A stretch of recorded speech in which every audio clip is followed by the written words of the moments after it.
We start off, we've got two cases, correct? Correct, Your Honor. Both. And you are Caleb Landry. Sir. In 23 CR 908, the earlier case, you were charged with the state jail felony of burglary of a habitation on or about February 14th, 2023.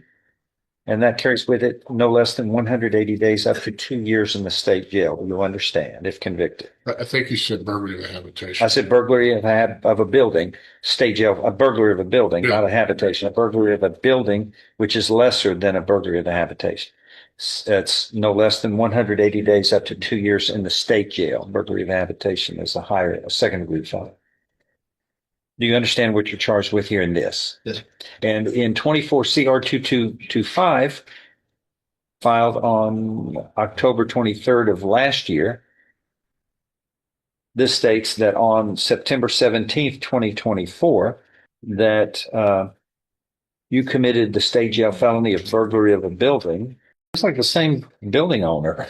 The victim is the same as the previous case. Probably discount tires. And it goes on to state that you have, in this indictment, you've been convicted in 2005, felony offense of illegal possession of marijuana, a state jail felony out of Harris County, Texas. And in 2015, you were finally convicted in the criminal district court here of delivery of marijuana. And that doesn't affect the punishment range on this, does it? Yes, It does, Judge. If he's Two prior state jail felonies on separate. Yes, to the third. makes it a third So, degree. well, your punishment range is in two things that are problematic. Your punishment range will be enhanced if this is proven true to what would be a third degree felony punishment. It's state jail felony, but it's punished as though it was a third degree felony under law. And you were looking therefore at no less than 2 nor more than 10 years confinement in prison, and a fine up to $10,000 can be assessed. Plus, if this is true, you are not eligible for probation in either of these cases. Do you understand? Sure. Okay, should be a lot on your mind here. What are we going to do today? Your Honor, the state has tendered an offer of 12 months or 1 year in the state jail facility. And How much time does he have credit, if any? Please. Okay, go ahead. and Mr. Landry's advised that he's refusing that. Is that correct? Okay, You don't That's what you wanna do? The state's offer. that's what you want to do? Because It's a hard decisions, but it's your life. Right now, we're at a crossroads. It's either going to go that way or this way. Which one? To be clear, The prosecutor makes clear that if the defendant rejects the offer and pushes forward, the state will file enhancement notices on both cases, elevating each to third-degree punishment ranges. The judge probes into bond history, discovering the defendant had been out on two $5,000 bonds. But the timing creates a serious problem. The second burglary allegedly occurred after the first bond was already posted. That fact becomes central to the court's next decisions. to be clear, one thing that hasn't been stated, he is not eligible to receive probation from a jury. I said that. Should he do that, I will, if he continues down that path, I'll withdraw the state jail offer and give the enhancement notice on both cases so that they're both dealing with third degree. Sure. Okay, it wasn't. Yeah, It wasn't included in the indicted. first indictment for some reason. We must have recovered them by the time he alleged to have committed the second offense. But he has 17 days credit. Okay, not a lot. not a lot. Let me ask something here. What's his bond? What are your bonds? Five each. $5,000. Each. Probably 5 each, Your Honor. That's what he seems to. He's As correct. the judge traces the bond paperwork, the timeline turns murky. Different amounts appear, including a $25,000 bond the judge himself set earlier, which somehow got changed without his knowledge. This administrative inconsistency clearly irritates him. But what troubles him more is that the defendant was out on bond, allegedly committed the same type of offense, and then secured another $5,000 bond, far too low given the circumstances.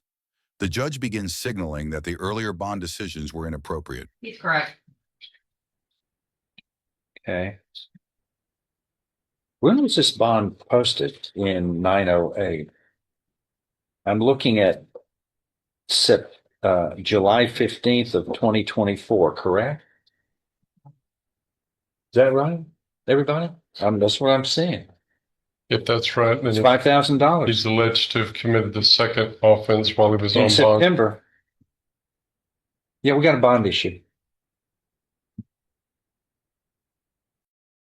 You committed, according to the grand jury, and this second offense after you had been charged and in this earlier case, and you posted a bond of $5,000. Let's see, stand by. Looks like the amount of bond was fixed at $25,000 on July. I'm looking at another document that says July 20th. He made the accusation that run the initial arraignment may have been 20. I'm There's a 715, a $5,000 on 7 that he paid on 715. But then there's a warrant for an arrest, a capias, burglary of a building, filed on July 16th. Okay. And the bond was fixed. Who's selling these?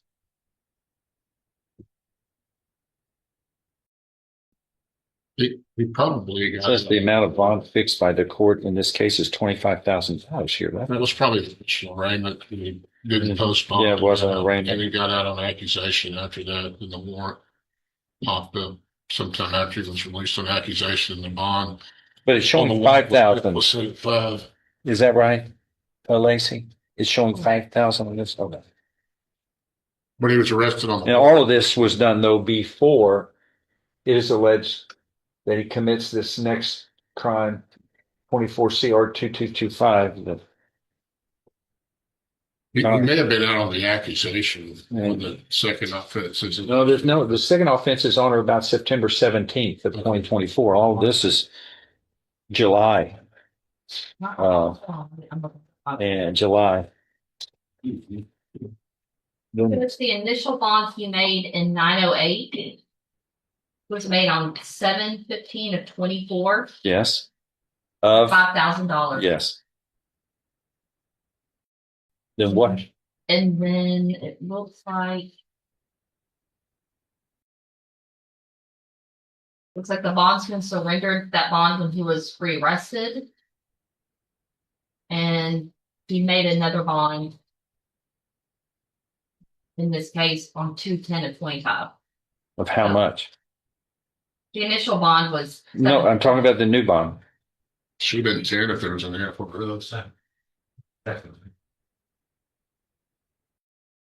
wasn't an AFR, so it was a surrender. Oh, right. Is it showing it's still 5,000? Yes. Yes, Okay. still 5,000. Okay. And then when did he post the bond in 24, 22, 25? The new thing. 10 of 25, What was that bond? 5,000. Yes. Well, on what day now? 2/10 of 25. Okay. That's after the. Yeah. That indictment had already been Right. prepared and has those prior convictions, and then you have that. Right. It just slipped. It must have slipped by somebody. See, on this indictment, here's what's once again, I don't know how this is happening. On this indictment, on the face of the indictment, 7/20/23, that's me writing it. When I get the bond, I'm setting the bond at $25,000 plus a GPS device. Do you even have a GPS device? You don't even have that. I don't know what are my orders doing here that aren't being followed. I don't understand. But this was my orders on July 20th of 2023. Thereafter, those are changed.